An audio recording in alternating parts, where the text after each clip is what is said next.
Most of you know that during my childhood, I reached the decision that I was going to be a Florida State Trooper. I've talked to you about that before. When a law enforcement class was actually offered in high school, taught by a deputy sheriff, I just jumped all over that class. I loved it. It was my favorite class. I couldn't wait for the tests because whether we were talking about misdemeanors or felonies, it didn't matter. I just aced everything. It was just absolutely a joy to be in that class. So everything was pointing that direction until one individual mentioned to me about thinking about going to Bible college, and all my inner thoughts were like, there's no way. My course is set, and I just continue to push forward. Then my youth minister added his voice to the encouragement and asked me if I had ever written out the advantages and the disadvantages on a piece of paper to go to the police academy as well as to go to Bible college. And of course, I had never done that. So I accepted the challenge.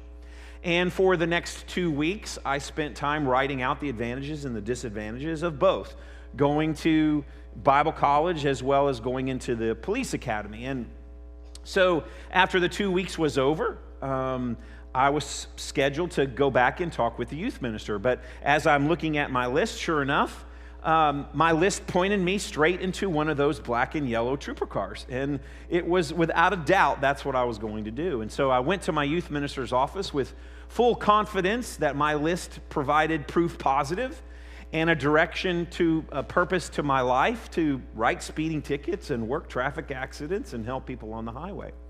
Well, when I arrived in his office, he was busy doing something else, and so he told me just to grab a seat and kind of wait for him to get done, and then we'd talk. And so as I sat there, I was looking at my list, and that's when it hit me. Actually, that's when he hit me. Not my youth minister, but the Holy Spirit. As if scales had fallen off my eyes, I was able to view my list. It just became spiritually clear. Crystal clear. One side was very selfish, and one side was very selfless. And although I never heard God's audible voice, it was as clear as if I had. I announced to my youth minister, I said, I'm going to Bible college. And he responded with, well, we haven't even talked about it yet. I'm like, we don't have to. God just called me into the ministry. It was absolutely amazing thing. I don't remember the day of the week or the day of the year it was, but I remember exactly where I was in the room. I remember the chair I was in. I remember the direction I was facing. God called me into the ministry. It was not my call. It was not man's call. And I started Bible college at the age of 17. During my junior year of Bible college, 1986, 1987 is when I started into weekend youth ministry. When I graduated in 88, I went full-time. 12 years later, in December of 1999, I shifted into preaching ministry where I've been since. And I still have that advantage and disadvantage list. It was written in pencil. I still have it, and every once in a while, I pull it out, and it reminds me of a time and a day when God called me into selfless action for His kingdom. Where does service, where does sacrifice rate among your personal priorities? Do you regularly sacrifice for God and others, or do you tend to live your life self-absorbed? When the church has a work day, we may have one once a year, do you immediately go up and sign up? Are you happy when you're called upon to sacrifice? Sacrifice rarely, if ever, is convenient. That's one of the reasons why it's called sacrifice. Yet the more a person makes sacrifice and service a part of their everyday life, the less they really think about it as a sacrifice. Now, kids, when your parents ask you to clean your room, when they ask you to help feed the dog or take care of your brother or your sister or take out the trash, are there eye rolls and, or do you jump for joy at the opportunity to help out around the house? How does mom and dad sacrifice for you? How does grandma and grandpa sacrifice? With their time. Maybe they have set their own schedule aside to go to your recital or to go to your game. In talking with Phyllis is getting ready to travel to North Carolina to see, her grandson play football on a Friday night. And that speaks volumes about the sacrifices that we make for family. Sometimes as parents, moms and dads are making sacrifices of money as we get back to school. I mean, the summer's almost over. I know that's bad news, but we have to go and get school supplies. And so there's more expense involved in that now as we get pencils and clothes and shoes and backpacks. All those are sacrifices. And as we age as children, adult children, they sacrifice their location and their retirement plans and their choices for their aging parents. Spouses sacrifice their preferences and their dreams and their comfort for the other. Our country's military members, they sacrifice their family time and their security and sometimes their own lives for all of us.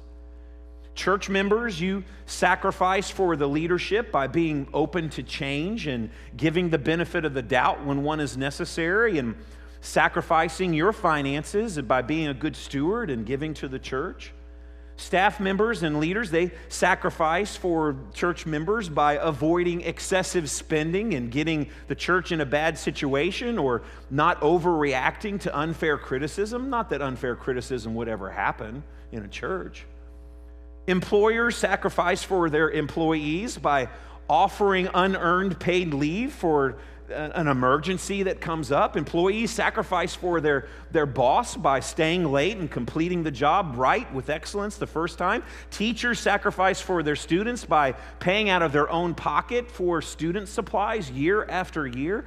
All these sacrifices, all this service has intimacy implications. Jesus informed his disciples that the standard operating procedures in his kingdom were a lot different than the rest of the world. And he not only profoundly spoke about the differences, he personally demonstrated it with his life and death and his resurrection so that we could be ransomed from our shame and our sin. The depth and the distance of his sacrifice is absolutely incredible of what he did for us, and it sets a blueprint for us to follow. In talking with his disciples, this is what the conversation, how it went in Matthew 20. But Jesus called them to him and said, "You know that the rulers of the Gentiles lord it over them, and their great ones exercise authority over them. It shall not be so among you. But whoever would be great among you must be your servant. And whoever would be first among you must be your slave. Even as the Son of Man came not to be served, but to serve and to give his life as a ransom for many." Now, despite the fact that all sacrifice, all service has the potential to improve intimacy with God and others, there are so many avenues that we could travel. We're going to limit that to 4 this morning. We're going to talk about 4 facets of sacrifice that will help us detangle ourselves from being self-absorbed. Because self-absorption leads us away from intimacy, and sacrifice and service leads us towards intimacy. First, to move toward intimacy with God and others, we've got to sacrifice our personal pride. Going back several decades, in 1961, Arnold Palmer had already won 2 Masters golf championships. And he was on the verge of his 3rd. And leading by a stroke, he hit an absolutely amazing shot that all but assured victory. Well, walking up to his ball, he passed a friend who reached out his hand. And while shaking Palmer's hand, the friend actually congratulated Palmer on the victory. Well, Palmer's next shot landed in the sand. Then he missed his putt and he lost the tournament. Now, later on in his career, Palmer was asked about this event, and he said, quote, "As soon as I shook his hand, I knew I had lost my focus," unquote. Pride can do that. Pride moves us to lose our focus, but pride does more than that. Pride fuels a very unrealistic outlook about ourselves. It causes us to overestimate our own capacity to celebrate ourselves rather than celebrate God. Pride moves us actually towards isolation as well. It causes disengagement from community. We disengage when we're proud. It makes us disengage from our relationships. We get so caught up gazing inside the mirror, we forget to glance outside the window. Pride also nurtures a critical spirit as well. It causes us to zero in on discouraging negatives rather than encouraging positives. We become quick to point out everybody else's flaw at the neglect of seeing our own. So pride is an elusive enemy with multiple tentacles, and it's got to be sacrificed on the altar of humility. Author C.S. Lewis wrote this, quote, "True humility is not thinking less of ourselves, but thinking of ourselves less," unquote. Very wise statement. Humility actually redirects our outlook from ourselves onto God and others. And if we want to move toward intimacy with God and others, we've got to sacrifice our personal pride. Second, to move toward intimacy with God and others, we've got to sacrifice our possession obsession. Daryl Hall and John Oates in 1984 wrote a song entitled Possession Obsession, and here's a few of the lyrics. "You know there's something you need right here and now to fill the space inside of yourself. Money, love, or power.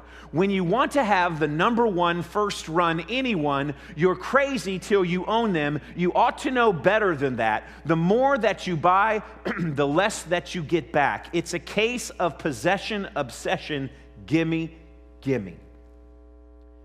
Our fleshly addiction for more has actually constructed barriers and impediments for desiring Jesus, for desiring the Savior. Now, we live in a very consumer-driven, material-obsessed world that spends hundreds of billions of dollars a year, and that's just in North America, to convince us that our needs can be met with their alternative. Their central message is that we're less without whatever it is that they're peddling. If we want to be more, we have to purchase the right shampoo, get the right haircut, buy the right house, the lingerie, the money, the vacation package, whatever it is. And we're so inundated by this, we hardly notice until we do, and we run out and make a purchase or we place an order on Amazon. Now, Susie and I discovered years ago that for us, simple with less is actually a better way to live. Now, obviously, we still buy things, but more often than not, when we get ready to make a purchase, it is specifically for the purpose of how it's going to simplify our life, isn't it? I mean, we just talked about it yesterday. We bought a new door handle on the front door that's got a little code, because when you're carrying 2 kids, grandkids, 4 backpacks, you cannot reach into your pocket to grab your keys, but you can punch 4 numbers to open up the door. That was a purchase that simplified life.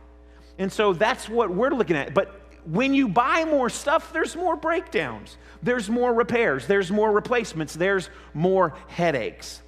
And so when we decided to live a simple lifestyle, when you decide to live a simpler lifestyle, it allows us to fight possession obsession. It allows us to enjoy our relationships more fully, because the Savior is definitely more satisfying than stuff. Amen? Not only should we sacrifice our personal pride and our possession obsession, but if we're going to have a move toward intimacy with God and others, we've got to sacrifice our dependence on positional leadership. Now, this can be difficult for those in our culture to understand, but great leaders know with the sacrifice of freedoms, with the sacrifice of rights, with the sacrifice of privileges actually comes the increase of influence, and it's a great trade. Now, if you're unfamiliar with this concept of positional leadership, which is the lowest form of leadership there are 2 phrases that perfectly capture this form of leadership. One, a boss would say, "Do it because I'm the boss." And second phrase is, "Do it because I said so." Now, how many of us as parents, or maybe our parents said that, we've relied on that from time to time, because especially when a kid keeps asking us why, and chases down 7 times, we get frustrated and we finally just say, "Do it because I said so." That's positional leadership. Now, in America, we're always fighting for our rights. We see it on TV every day in the news. We read about it on Yahoo News or Fox News. We read about someone fighting for their rights. And we think that when we arrive at a certain station in life, we actually become entitled. But that's not how it works in the kingdom of Christ. When we arrive in the kingdom of Jesus, we should notice that we're more a servant now than when we first began the journey. There's no ladder to climb. There's no people to crawl over. There's just service to render and people to love. That's the kingdom of Jesus. And when we willingly limit our freedoms as Christians, when we set aside our rights, when we pursue the best interests of those God has called us to serve, that's when we're actually biblically walking in the footsteps of Jesus. So we need to sacrifice our personal pride, our possession obsession, and our positional leadership. But fourth, to move toward intimacy with God and others, we've got to sacrifice performance-based righteousness. Years ago, I realized I had a false sense of depending on my own righteousness. Now, righteousness means right living. And none of us, like I said last week, none of us are any good at it. Okay? But even after being a Christian for decades, my perspective on my Christian life was tied up in things like, I have to do this, I can't do that, I need to avoid this, I have to complete this activity every single day to be a good Christian, I need to make sure that I walk the straight and narrow over here, and I need to walk the straight and narrow over there. And as you notice, that faulty sense of my own righteousness was wrapped up in I statements. And I came to the realization that I wasn't getting it done. I hadn't been getting it done. But Jesus actually had already gotten it done. And so I recognized that I was in this endless trap, this loop of despair, never measuring up, always failing. So what did I do? I spent time thinking about the last 3 words Jesus said on the cross of Calvary. He said, "It is finished." I spent days thinking about that phrase. It is finished. And by the time I was done, I was actually set free with a whole new spiritual frame of reference. Why was I living as if my righteousness was needed to provide my salvation? Now understand this. I am not suggesting I don't need to follow Jesus. I am not suggesting you don't need to follow Jesus, because we do. What I'm saying is more than just the spiritual awareness that it wasn't my righteousness providing entrance into heaven. Does that mean that I have permission to become a bigger and better sinner than I already am? Of course not. It just means I choose to acknowledge it's about what Jesus did for me rather than what I can do for him. And when I finally began trusting Jesus' right living instead of my own that never measured up, I was able to take my subconscious pattern of living and actually turn it into a conscious way of life. What is that? I trust Jesus, I do not trust me. Understand, I trust Jesus and his right living, I do not trust me. I have too much proof, I have too much experience being fat, dumb, and happy, so to speak, and life is going well, and in a split second, becoming a sinner again. I do not trust me. I do trust Jesus, because he made every decision perfect. And so I'm no longer trusting my righteousness. You should not trust your righteousness, but you should trust Jesus, because he has placed his righteousness upon you as his child. Trusting Jesus' right living instead of our own sets us free as his children to enjoy living the way he asked us to live, with a pure heart, instead of leaning on our own work as if it mattered, as if our work mattered in order for God to love us. It doesn't. As if it mattered for us, for God to choose us. It doesn't. As if it matters what we can do for God to save us. It doesn't. This new lease on life, away from performance-based mentality, actually enhances intimacy with God and others. How does that happen? Because it alleviates the need for others to act a certain way in order for me to love them. You know what I'm talking about. Even as parents, sometimes we get in the trap. Our love for our kids can be dampened a little bit when they're making bad choices.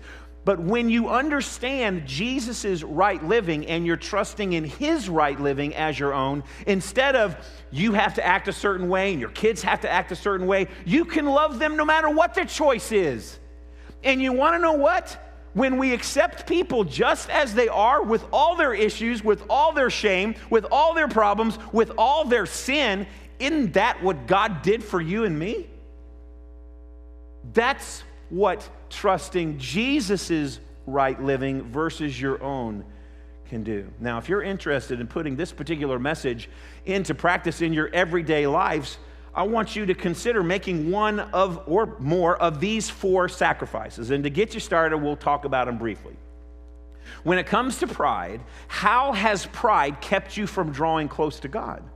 How has pride kept you from drawing close to other people? What tentacle, what aspect of pride seems to be your greatest nemesis? How can you bring humility into relational focus? How can you bring humility into your relationships? Now, when it comes to possession obsession, how has your need for more kept you from drawing closer to God? You're always chasing the dollar. You're always chasing the thing. What possession have you depended upon to bring you comfort and peace? That's a pretty powerful question. It might be your phone. It might be your iPad. It might be your car, your house, your boat. It might be another person of what they can do for you. Are these possessions, are these other people, why do they have the biggest hold on your life? Why are you chasing them for rest and peace and comfort instead of praying and trusting God for that? When it comes to positional leadership, how has depending upon your role and that style, how has that impacted your relationship with God and others? I mean, what would be a better way to lead those God has entrusted to your care instead of telling your kids, just do it because I said so, do as I say, not as I do? How can you change that leadership style because God has entrusted you with them to lead them and to guide them to himself? What specific rights, what specific privileges could you sacrifice to increase your influence with others? When it comes to performance-based righteousness, how has that mindset created a barrier between you and God, between you and others? Have you bought into the lie that you and others have to act a certain way in order for God to love you so you can love others? That's one of Satan's lies. What has to happen to completely rely on Jesus and what he did for your salvation rather than what you've done, what you can do, what you will do? You should, in these 4 facets, you should ask yourself, what would happen if? What would happen if? And because of time, we're just going to talk about performance-based righteousness. What would happen if Christians could fully understand, appreciate, and lean on what Jesus finished rather than place our hope on what they're doing, what I can do? What would it be like to truly rely on Jesus' life, to truly rely on his death, to truly rely on his resurrection for our hope, rather than our flimsy-flamsy attempts at living the right way, which we never measure up? Well, that's a good question. I'm glad you asked me. I got some answers for you. I'll answer those. We'd live right. We'd live the right way out of love and appreciation for Jesus, not because we have to in order to meet some spiritual standard that doesn't even exist. We'd stop evaluating others and ourselves with momentary measurements. We'd follow Jesus because we get to, because he asked us to, because he's called us to, because he's empowered us to. We'd be able to develop a pure heart and motives that would follow. We'd stop evaluating people based on what they can do for us. We'd recognize that Jesus is more than enough, and what he offers amply supplies and fully satisfies. We'd come to the realization that Jesus isn't the one who needs our sacrifices. Jesus isn't the one who needs our service. We need them. to break free from the selfish shackles that most of us have placed upon ourselves. And moving away from performance-based righteousness would encourage us to walk closer in step with Jesus and closer to others. It would emancipate us. It would free us from our focus on our wants, our wishes, and our ways so that we could focus on His word, His will, and His work. We'd have everything we'd ever need, including intimate living with God and others.